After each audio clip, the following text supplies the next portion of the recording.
होले होले बदल गई है अपनी ही तस्वीर, अंदरों अंदर कम कर जांदी बंदे दी तकदीर। उंज ते बड़े कर्म होए ने, बड़ियां रहमतां होइयां, मेरी एक दुआ पुरानी लभदी फिरे तसीर।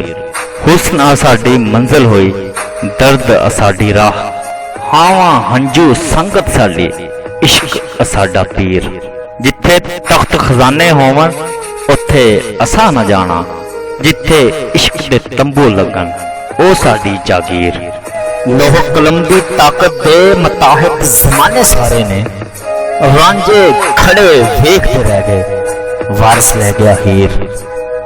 होले होले बदल गई है अपनी ही तस्वीर। चैनल सब्सक्राइब कर लें, बेल आइकन को प्रेस कर लें, आपको अपडेट्स मिलती रहेंगी।